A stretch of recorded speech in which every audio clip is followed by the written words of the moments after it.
السلام عليكم ورحمة الله وبركاته. أهلا ومرحبا بكم في فيديو جديد من قناة المرأة والعالم. النهاردة جايب لكم خلطة بسيطة للتخسيس. إن شاء الله تعجبكم.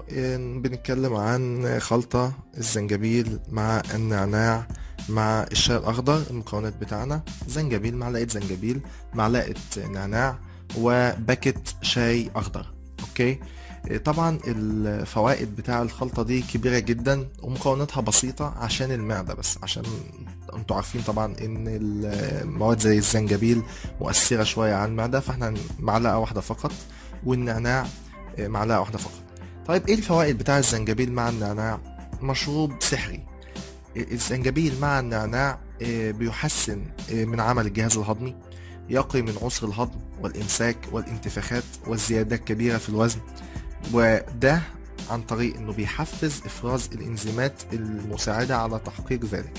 يعالج مشاكل القولون العصبي، يحسن من عمل الجهاز التنفسي، ويساعد على التقليل من الأعراض المرافقة للبرد لأن فيه فيتامين ج.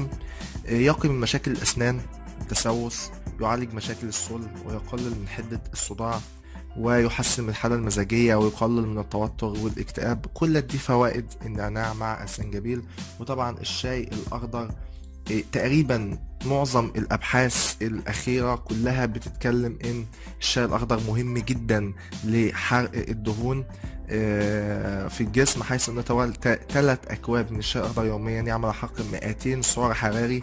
ده في كل الأبحاث. طبعا أنا عايزكم تجربوا يا جماعة المشروب ده، بس هنشربه مرتين في اليوم، مرة الصبح ومرة بالليل قبل الأكل. أوكي. ونصيحتي دايما ليكم، دايما نحافظ على أكلنا ونبعد عن الدهون والفات الكتيرة. جربوها ومستنيكم في الكومنتات.